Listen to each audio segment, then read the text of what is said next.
जी अस्सलाम वालेकुम। ABS trader की तरफ से आप लोग कैसे हैं? तो जैसे कि वीकली फोरकास्ट एनालिसिस आपके साथ शेयर कर रहा हूँ 10 से लेके 14 तक। तो आज हम बात करेंगे हमारे इस वीक के एनालिसिस किस तरह से मार्केट अपनी डायरेक्शन दिखा सकती है, बाइंग एंड सेलिंग लेवल जिसकी बेस पे हम अपने ट्रेड्स को ले सकते हैं। तो सबसे पहले हम बात कर लेते हैं मंथली। तो मंथली टाइम फ्रेम के लिहाज से अगर हम देखें तो हमारे पास जो बड़ी कैंडल लगी है उसमें विक की रिजेक्शन अच्छी खासी है और वॉल्यूम बहुत ज़्यादा बड़ा है। और अगर हम एक्सपेक्टेड करते हैं वॉल्यूम के लिहाज से तो मार्केट की अपर ट्रिगर लाइन और जो लो पे ट्रिगर लाइन हम ड्रा करते हैं उसके लिहाज से मैं आपको बताना चाह रहा हूँ कि किस तरह मार्केट अपनी ट्रैक्शन दिखा सकती है नेक्स्ट वीक में।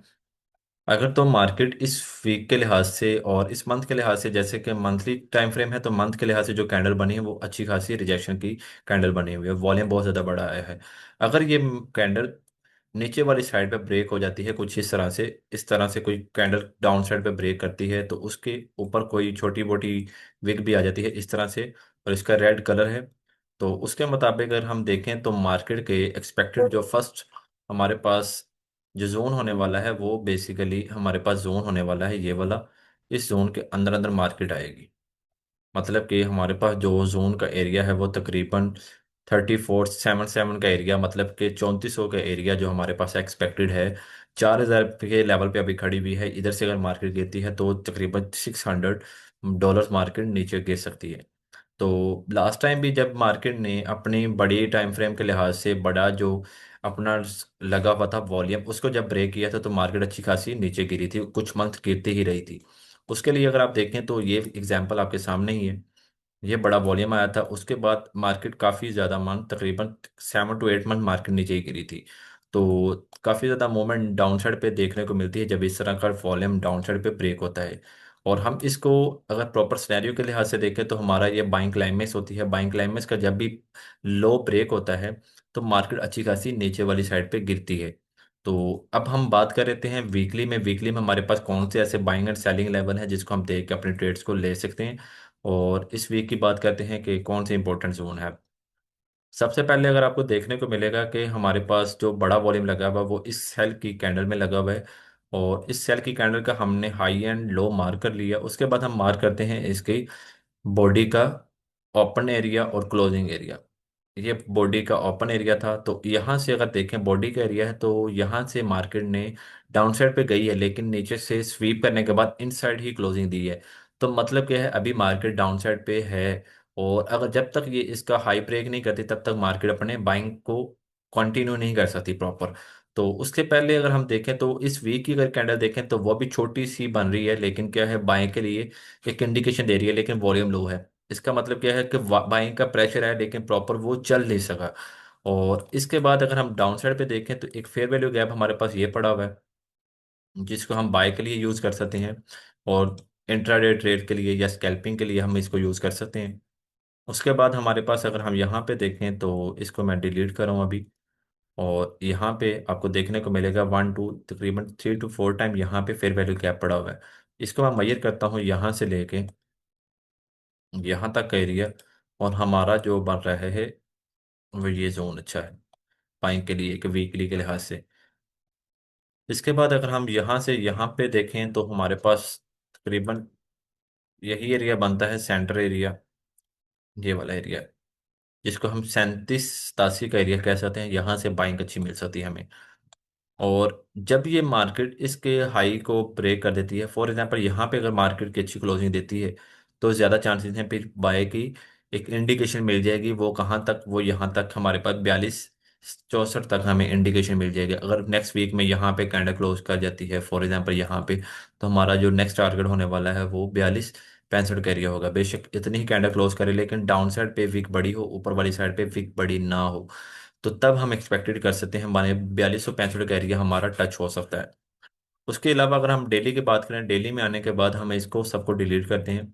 जो हमारे पास ये ट्रिगर लाइन थी, डिलीट करने के बाद नेक्स्ट हम इस टाइम फ्रेम के लिहाज से अपने एनालिसिस निकालते हैं कि हमारे पास कौन से ऐसे एनालिसिस हैं जिसको हम डिस्कस कर सकते हैं इस वीक में। तो सबसे पहले हम सेलिंग के लिहाज से हम देखेंगे कि हमारे पास कौन सा ऐसा सेलिंग जोन है, सप्लाई जोन है जिसको हम लेके चल सकते हैं। तो ये वाला एक सेलिंग का जोन है जिसको हम रेड कलर में मार्क कर लेंगे। मार्किंग करने के बाद आपको देखने को मिलेगा कि हमारे पास ये एक तो ऑर्डर ब्लॉक लगा हुआ है, सेलिंग ऑर्डर ब्लॉक था, और इसके साथ फिर वैल्यू गैप था। हमारे पास बनता तो ये जोन तकरीबन इतना है, लेकिन हमने क्या किया, स्टॉप लॉस छोटा करने के लिए हम मेजर करते हैं। मेजर करने का फायदा ये होता है कि ये इंडिकेशन प्रॉपर देता है कि यहाँ से अगर मार्केट आती है तो 110% मार्केट के गिरने के चांसेस ज़्यादा होते हैं। अगर हम यहाँ पे लगा लेंगे तो यहाँ से भी गिरती है, लेकिन यहाँ पे शॉर्ट टाइम के लिए गिरती है। थोड़ा बहुत अपने पास 100 to 200 पे मार्केट गिरी और उसके बाद फिर मार्केट ने अपनी कंटिन्यू कर दी बाइंग के लिए अपना एक ट्रेंड। तो उसके लिहाज से हम अपना जो स्टॉप लॉस है वो छोटा करते हैं और आपके ट्रेड्स को आसान करते हैं। इसके बाद अगर हम देखें इस वीक में और डेली का टाइम फ्रेम है, तो यहाँ पे एक बड़ा तकरीबन वॉल्यूम लगा था इस कैंडल में। और इस कैंडल को अगर ब्रेक करती है मार्केट, तो पहले तो इसने मार्केट ने ब्रेक कहाँ पे किया हुआ है, इसको सेल वाली साइड पे ब्रेक किया हुआ है। तो मतलब कि सेल अभी कंटिन्यू है। जब तक ये मार्केट इसके ऊपर क्लोजिंग नहीं देती, इस कैंडल के ऊपर यहाँ पे क्लोजिंग नहीं देती 4380 के, तो मार्केट अपने बाय के लिए और कंटिन्यू नहीं कर सकती। इसके नीचे नीचे है जब तक, तब तक आपके पास सेलिंग अवेलेबल है, सेल की ट्रेड्स ही ज्यादा देखें। और इंडिकेशन बाय की जब आएगी तो आप बाय के लिहाज से छोटे टाइम फ्रेम पे देख के उस पर ट्रेड कर सकते हैं, जैसे कि बाइंग के जोन जो नीचे बताऊंगा अभी आपको। और इसके बाद यहाँ पे हम देखते हैं कि हमारे पास कौन कौन से बाइंग बाय के जोन है। बाय का जोन हमारे पास एक ये है, इसको मैं मार्क करूंगा ग्रीन कलर में। उसके बाद हमारे पास एक बाय का जोन ये वाला आ गया, और नीचे तो आपके पास ये वाला है। इसको मैं क्या करूंगा, इसको मैं मेजर करता हूँ, किस लिहाज से मेजर करना चाहिए वो देखते हैं। हमारे पास यहाँ पे फेयर वैल्यू गैप यहाँ पे भी है, यहाँ पे भी है और यहाँ भी है। तो मैं इसको क्या करूंगा, यहाँ से पकड़ूंगा और यहाँ तक लेके जाऊंगा, ताकि हमारे पास एक फेयर वैल्यू गैप की एक इंडिकेशन आ जाए और साथ ही साथ हमारा 50% का एरिया भी निकल आए। अगर हम यहाँ से यहाँ तक देखें तो डेली का एक जोन ये बन रहा है बाय के लिए। बाय के जोन मैंने बता दिए हैं आपको, ये वाला तीन इंपॉर्टेंट जोन है। आपके पास है 3717 का एरिया, दूसरा एरिया हमारे पास 3580, तीसरा एरिया जो हमारे पास है 3442 का डेली के लिहाज से। 4 आवर के लिहाज से अभी मार्क करते हैं। 4 आवर के लिहाज से हम देखेंगे, सबसे पहले हम वॉल्यूम को डिस्कस करते हैं 4 आवर के लिहाज से। उसके बाद मैं ट्रेंड लाइन के बारे में पहले बता देता हूँ आपको। ट्रेंड लाइन बेसिकली इस तरह से फॉलो कर रही है और ये एक पैटर्न बना रही है। पैटर्न किस तरह से बना रही है ये भी आप देख सकते हैं। अगर हम यहाँ से देखें तो मार्केट क्या करेगी, वॉल्यूम के लिहाज से ये वॉल्यूम हमारे पास हाई लगा हुआ है, इस कैंडल में वॉल्यूम हाई आया हुआ है।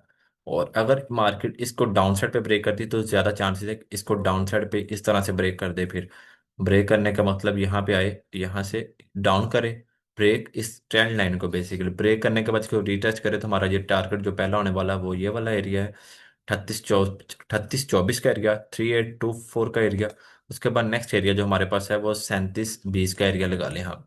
तो इस तरह से आप अपनी ये देख के चलेंगे, ट्रेड्स को फॉलो करें और इसके बेस पे अपने जो कंडीशन है और अपने एविडेंस उसको देख के चलना है आपने।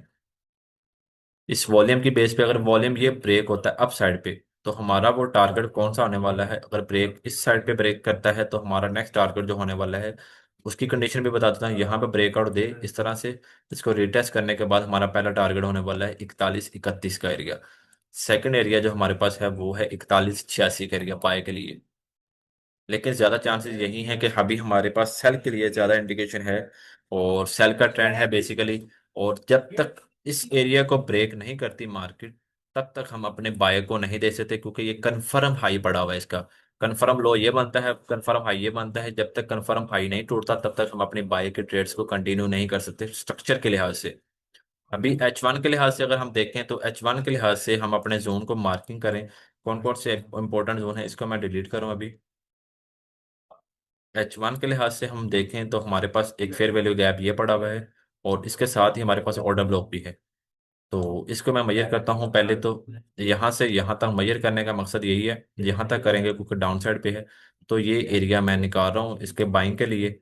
बाइंग के लिए एक क्लाइमेक्स का एरिया है प्लस, बाइंग के लिए क्लाइमेक्स एरिया नहीं है ये। बेसिकली ऑर्डर ब्लॉक बनता है और फेयर वैल्यू गैप का एरिया जो 50% मार्क करके निकाल रहा हूँ। पहला एरिया 1 आवर के लिहाज से स्कैल्पिंग बेसिकली जहाँ से हम करेंगे। उसके बाद हमारे पास कौन सा ऐसा जोन है बाय के लिए वो देखते हैं। एक हमारे पास इसको कंसीडर करेंगे, ये वाला एरिया। इसके पीछे भी देखेंगे, बैक साइड पे हमारे पास यहाँ पे फेयर वैल्यू गया था जिस वजह से, और स्ट्रक्चर का लेवल भी था, इस वजह से ये इंपॉर्टेंट जोन है। सपोर्ट लेवल बेसिकली जिसको हम कह सकते हैं 1 आवर के लिहाज से। इसके बाद जो हमारे पास एक अच्छा जो जोन बनेगा वो बेसिकली बनेगा ये वाला एरिया, ये वाला एरिया। इसको हम मार्क करेंगे कुछ इस तरह से। मार्किंग करने का मकसद यही है कि आपके पास कम से कम स्टॉप लॉस और अच्छा एक reward and risk and reward ratio बन सके। 1 2 और 3 में एक लेवल बता देता हूँ आपके पास। ये वाला एक जोन है, अच्छा है। ये जोन अच्छा है आपके पास बाय के लिए। इसको हम मार्क कर लेंगे और इसको मैं क्या करता हूँ, आपके पास शॉर्ट टाइम के लिए आपको दिखा रहा हूँ ताकि आपको देखने को पता चल जाए कौन कौन से जोन है। इसको मैं, ये वाला एरिया था। और पहला एरिया जो बता रहा हूँ वो 39 5 का। पहला, उससे पहले जो आपका एरिया बनता है वो है 39 46 का एरिया। 39 5 का, आपके पास 38 40 का, और उसके बाद आपके पास 37 95 का एरिया। ये 1 आवर के लिहाज से स्कैल्पिंग जोन है जिसको आप देख के अपने ट्रेड्स को कंटिन्यू कर सकते हैं। और उससे पहले अगर हम देखें तो हमारे पास सेलिंग के लिए हमारे पास कौन कौन से जोन बनते हैं। सेलिंग के लिए हमारे पास जो सबसे पहला जोन बन रहा है वो फेयर वैल्यू गैप यहाँ पे पड़ा हुआ है। एक छोटा सा माइनर सा हमारे पास फेयर वैल्यू गैप है। चलने को ये भी चल जाते हैं, लेकिन क्या है, इस पे हम ट्रेड लेंगे उसकी वजह ये होती है कि छोटा जो जोन इस तरह से बाकी रह जाता है उस पे मार्केट ज़्यादातर चांसेस होते हैं कि अपनी एक रिजेक्शन दिखा जाती है। तो इसके लिहाज से मैं ये सेलिंग का एक जोन निकाल रहा हूँ माइनर सा। इस पे आपने क्या करना है, ये इतना इंपॉर्टेंट नहीं समझा जा रहा, लेकिन ये है कि इसको आप देखेंगे ज़रूर। यहाँ से आपको कुछ ना कुछ 20 to 50 पिप्स आपके पास ज़रूर मिलेंगे। और इसके बाद यहाँ पे फिर वैल्यू गैप पड़ा हुआ है, लेकिन इसको अगर मैयर भी करते हैं तब भी हमारे पास यही एरिया निकलने वाला है जो एरिया मैंने निकाला हुआ है। ये आप देख सकते हैं 50% का एरिया फिर भी यही निकल रहा है। इसके ऊपर ऊपर आपके पास मार्केट जाती है यहाँ से 42 54 से, तो आप अपना सेल ले सकते हैं। और अभी मैं इनको डिलीट कर रहा हूँ सब जो मैंने मैयर की हुई चीज़ें। इसको 30 मिनट के लिहाज से मैंने देखना है अभी। 30 मिनट के लिहाज से मैं आपको दिखाता हूँ अभी। 30 मिनट में आगे अभी हम 30 मिनट में आने के बाद आपको एक चीज़ देखने देखने को मिलेगी कि ये कैंडल थी, ऊपर ब्रेक किया हुआ है, इसके बाद हाई वॉल्यूम ये लगा हुआ है।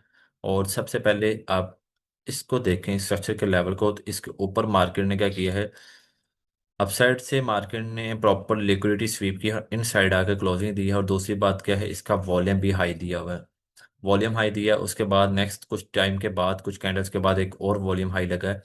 अगर तो मार्केट इसके डाउन साइड पे ब्रेक करती है तो फिर हमें यहाँ से स्कैल्पिंग अच्छी देखने को मिलेगी। और अगर इसको अपसाइड पे ब्रेक करती है और ब्रेक करने का, जब तक ये ऊपर वाला ब्रेक नहीं होता तब तक हम अपना, यहाँ से ऊपर कैंडल क्लोज करती है तो फिर हमारे पास जो नेक्स्ट टारगेट है वो तकरीबन बनता है स्कैल्पिंग एरिया 40 45 का एरिया तकरीबन बनता है। 4045 का एरिया हमारे पास स्कैल्पिंग के बाय का बनेगा, जिसके ऊपर क्लोजिंग देती है। उसके बाद जब नेक्स्ट टारगेट होगा वो 4076, 40 76 का एरिया। इस तरह से आप अपने सेलिंग एंड बाइंग जोन देख सकते हैं। 30 मिनट के लिहाज से अगर हम निकालें कोई जोन तो कौन सा बनता है। 30 मिनट के लिहाज से ये अच्छी खासी रेंज है, तो यहाँ से हम ये पकड़ते हैं। इसको मैं, यहाँ पे आपने मस्ट अपनी जो कंफर्मेशन है वो देख कर ट्रेड करनी है। येलो का लगाने का मकसद ये इतना ज़्यादा इंपॉर्टेंट जोन नहीं है। उसके बाद ये इंपॉर्टेंट जोन है वो जो 38 91 का एरिया, जिसको हम कह सकते हैं 39 5 से लेके आपके पास सेकंड 38 86 का एरिया आपके पास बाइंग के लिए एक अच्छा ऑप्शन है। उसके बाद नेक्स्ट जो ऑप्शन हमारे पास नज़र आएगी, इस जोन को मज़ीद मैं छोटा करने की कोशिश करता हूँ। और इसको बल्कि ये वाला एरिया बनता है इसका, ये एरिया। इसको 30 मिनट के लिहाज से आपका एरिया ये बन रहा है 39 18 से लेके आपके पास फिर वैल्यू गैप की ऑप्शन है यहाँ पे 39 2 का एरिया। ये एक बाइंग के लिए एक अच्छा ऑप्शन है आपके पास। उसके बाद अगर हम यहाँ पे देखें तो यहाँ पे हमारे पास ये एरिया बनता है। इसी जोन के अंदर अंदर से आपको एक अच्छी बाइंग स्कैल्पिंग देखने को मिलेगी। और उसके बाद 30 मिनट के लिहाज से आपके पास यही ऑप्शन है। और उसके बाद एक छोटा सा जोन है जिसको हम क्या कंसिडर करते हैं, फिर value gap plus order block, ये वाला एरिया। ये 30 मिनट का मैं इसी वजह से येलो में मार्क कर रहा हूँ। और 1 आवर के आपके पास ग्रीन में है। तो इसका एरिया जो बन रहा है वो आपके पास बन रहा है 38-50 से लेके आपके पास 38-43 का एरिया।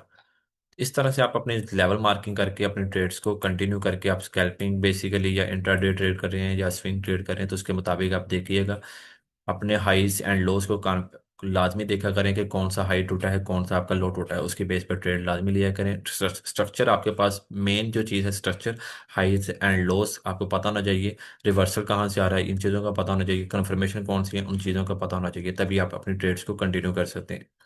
इसके बाद अगर हम न्यूज़ की बात कर लें तो इस वीक की मैंने न्यूज़ निकाली है। दिस वीक का विल्टर लगाएंगे 10 से 14 का एरिया। जो डेज होंगे, मंडे को कोई न्यूज़ नहीं है, और ट्यूसडे को आपके पास बैंक हॉलीडेज आ रहे हैं। हॉलीडे के बाद आपके पास वेनेसडे को भी कोई न्यूज़ नहीं है। थर्सडे को आपके पास न्यूज़ हैं। सीपीआई आ रहा है, कोर पीपीआई आ रहा है, इसके बाद सीपीआई अनएम्प्लॉयमेंट क्लेम्स आ रहे हैं। इंपॉर्टेंट न्यूज़ हैं थर्सडे वाले दिन और फ्राइडे वाले दिन। Core PPI retail sale PPI और रिटेल सेल मंथली। तो ये 2 दिन आपके पास इंपॉर्टेंट होने वाले हैं, थर्सडे और फ्राइडे वाले दिन।